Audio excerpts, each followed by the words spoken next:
I'm fat. I'm naked. I'm right out of the shower. This must be a naked blog where we get naked and talk about things in order to present ourselves in an extremely natural state where we are raw and honest and open. And do people really have trouble being that raw and honest and open? I mean, I'm the kind of guy that's always had to be careful what he says rather than, had trouble expressing himself. But that's beside the point. Anyway, so our topic. I stepped on something. I'm actually standing right over a 20-inch fan that I've turned off for the purpose of this, but it's the fan that blows air across me as I sleep. So yes, it's kind of awkward standing right here. Anyway, topic this week is long distance relationships. Okay, let me express myself in a clear and earnest manner. I'm emotionally damaged. I do not often let people into my life.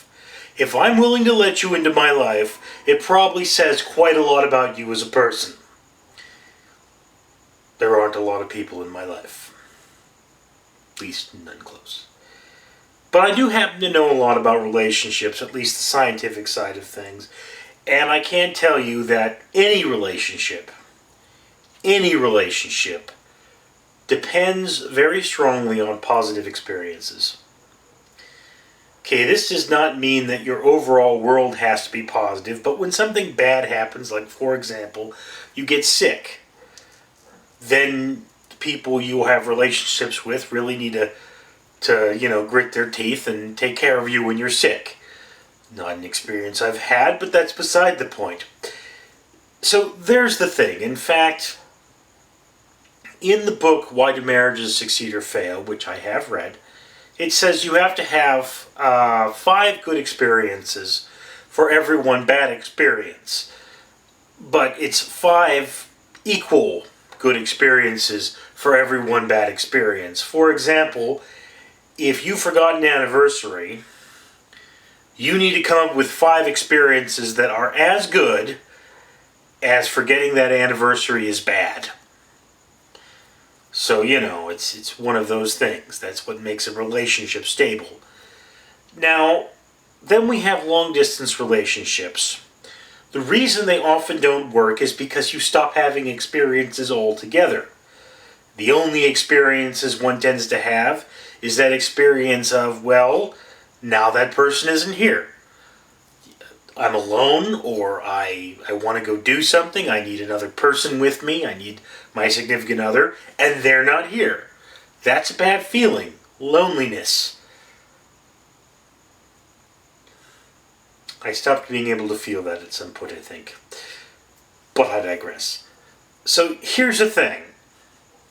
You can't have that feeling. You have to have good experiences to make up for that feeling. So the first thing about maintaining a long-distance relationship is you have to be present in that person's life. And it's one of those things that I once read a story about a military man. Of course, he couldn't take his wife with him on deployment, so he Skyped with her like 2 or 3 times a week, and he had breakfast. I think she had breakfast too, or she might have had lunch. I don't know what the time difference was, but they sat down and they had a meal with each other. They weren't in the same room, they didn't eat the same food, they obviously prepared this thousands of miles away, but they had this experience with each other. So they remained present in each other's lives. That's a big thing about, relationships that are long distance. Now, I do want to comment on the fact that, yes, the fact that there's an end in sight, when X happens, we'll be together. When someone is on military deployment, for example, the deployment will eventually end, and you come back, and there you are. I once met a gentleman who had retired, but his wife hadn't. So he only got to see his wife in person once a month. Once a month, he would return to where she worked. He was an older man. And he'd see her, and he's like, I'm in agony because I can't be with this woman who I spent the last 30 years of my life with. He was an older man who had been married for a very long time. But he was living in their retirement home, and she was still working, so that was what was going on with that. So yeah, it was a very hard way of doing things. But there was that end in sight. As soon as X happened, okay, everything's going to be good now. The idea that there's still hope for the relationship, that it's not always going to be this extremely negative experience. That's kind of how it is. Now, like I say, relationships in general, not a big thing with me. Okay, I've always kind of been like, well, I have so many problems in my life. I'm very emotionally damaged as a human being. My family were horrible people, so when you let horrible people close to you, you stop wanting to let people close to you. That's kind of you. When I was a young man, people compared me to Holden Caulfield from Catcher in the Rye. So I'm not a person who deals with closeness. That's one of those things. Maybe one thing you should try to remember about any relationship is try to be awesome. Try to be somebody worth having in someone else's life. Because I'll tell you something. I had a close friend. Talk about him a lot in my videos now that he's not a close friend anymore. And, we stopped being friends because he became very unpleasant to be around. It was after he had gone to the military.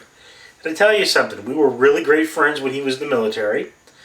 It wasn't until he left the military and came back. And when he was in the military, I think that was the best time of our relationship.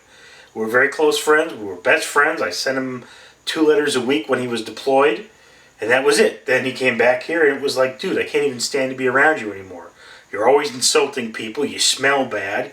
And you're constantly putting others down. And I have a cat who wants to take part in this video. Well, maybe I should oblige him.